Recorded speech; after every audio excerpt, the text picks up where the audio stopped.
V D Satheesan സർക്കാരിന്റെ ആദ്യ നയപ്രഖ്യാപനം അല്പസമയത്തിനകമാണ്. ഇപ്പോഴിതാ ലോക് ഭവനിൽ നിന്ന് ഗവർണർ രാജേന്ദ്ര വിശ്വനാഥ് അർലേക്കർ പുറപ്പെട്ടിട്ടുണ്ട് എന്നാണ് മനസ്സിലാക്കുന്നത്. അല്പസമയത്തിനകം തന്നെ അദ്ദേഹം നിയമസഭയിലേക്ക് എത്തും. നമുക്ക് നിയമസഭയ്ക്ക് പുറത്തുനിന്നുള്ള ദൃശ്യങ്ങളൊക്കെ തന്നെ കാണാം. ഗവർണറെ സ്വീകരിക്കാനായി മുഖ്യമന്ത്രി വി ഡി സതീശൻ, മന്ത്രിമാരായ സണ്ണി ജോസഫ് ഉൾപ്പെടെയുള്ള ആളുകളെയൊക്കെ പുറത്തു തന്നെ കാണാൻ കഴിയുന്നുണ്ട്. വളരെ വൈകാതെ തന്നെ അല്പസമയത്തിനകം തന്നെ രാജേന്ദ്ര വിശ്വനാഥ് അർലേക്കർ ഗവർണർ അവിടേക്ക് എത്തിച്ചേരും. ഷഫീദ് റാവുത്തർ ചേരുന്നുണ്ട്. ഷഫീദ്, ലോക് ഭവനിൽ നിന്ന് ഗവർണർ പുറപ്പെട്ടു അല്ലേ?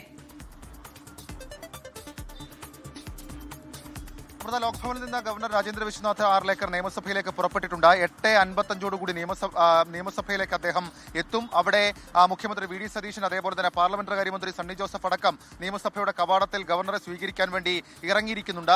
സ്വാഭാവികമായും നമ്മൾ പ്രതീക്ഷിക്കുന്നത് ഇക്കാര്യത്തിൽ വലിയ രാഷ്ട്രീയ ആകാംക്ഷകളാണ്. പ്രത്യേകിച്ച് നേരത്തെ നമ്മൾ സൂചിപ്പിച്ചതുപോലെ UDF സർക്കാരിന്റെ അല്ലെങ്കിൽ വി ഡി സതീശൻ സർക്കാരിന്റെ ആദ്യത്തെ നയപ്രഖ്യാപന പ്രസംഗമാണ്. ഏതൊക്കെ കാര്യങ്ങൾ അതിലുണ്ടാകും, ഏതൊക്കെ പ്രഖ്യാപനങ്ങൾ ഉണ്ടാകും, ഇന്ദിരാ ഗ്യാരണ്ടിക്ക് പുറമെ അല്ലെങ്കിൽ പ്രകടന പത്രികയ്ക്ക് പുറമെ കൂടുതൽ എന്തെങ്കിലും പ്രഖ്യാപനങ്ങൾ ഉണ്ടാകുമോ? സംസ്ഥാനത്തിന്റെ സാമ്പത്തിക സ്ഥിതി, ധനസ്ഥിതി അത് നിലവിൽ ഇപ്പോൾ മോശം അവസ്ഥയിലാണെന്ന് പറയുന്ന സാഹചര്യമുണ്ട്. അങ്ങനെയാണെങ്കിൽ കേന്ദ്ര സർക്കാരിന്റെ ഇടപെടലിനെ കുറിച്ചൊക്കെ അടക്കം ഈ സർക്കാരിന്റെ പുതിയ സർക്കാരിന്റെ അവരുടെ വാദങ്ങൾ എന്തൊക്കെ? കാരണം മുൻ സർക്കാരിനെ ഏറ്റവും കൂടുതൽ വിമർശിച്ചത് സാമ്പത്തിക ധനവിനിയോഗവുമായി ബന്ധപ്പെട്ടുള്ള കാര്യങ്ങളിലാണ്. അപ്പോൾ ഈ നയപ്രഖ്യാപന പ്രസംഗത്തിൽ കേന്ദ്ര സർക്കാരിനെ ആ രീതിയിൽ വിമർശിച്ചുകൊണ്ട് എന്തെങ്കിലും തരത്തിലുള്ള പരാമർശങ്ങൾ ഉണ്ടാകുമോ എന്നൊക്കെയുള്ളത് വളരെ പ്രധാനപ്പെട്ട കാര്യമാണ്. സാധാരണ മുൻ സർക്കാരിന്റെ കാലത്ത് നയപ്രഖ്യാപന പ്രസംഗങ്ങൾ വിവാദമാകുന്നത് നമ്മൾ കണ്ടിട്ടുണ്ട്. ആ രീതിയിൽ ഏതെങ്കിലും തരത്തിൽ വിവാദങ്ങൾ ഉണ്ടാകുമോ എന്നൊക്കെയുള്ളത് വലിയ ആകാംക്ഷയാണ്. അതിന് അല്പസമയത്തിനുള്ളിൽ ഗവർണർ നിയമസഭയിലേക്ക് എത്തും. അദ്ദേഹത്തെ അവിടെ സ്വീകരിക്കും. 9 മണിക്ക് നിയമസഭയെ അഭിസംബോധന ചെയ്ത ഗവർണർ സംസാരിക്കും.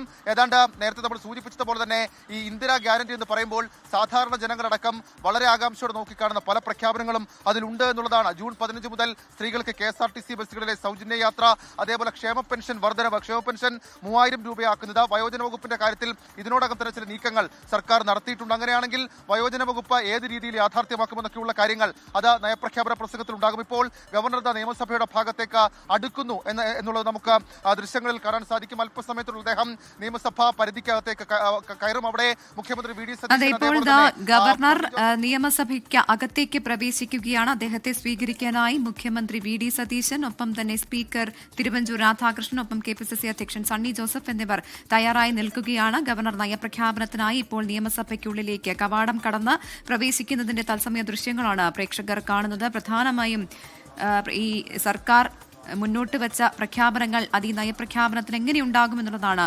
അറിയേണ്ടത്.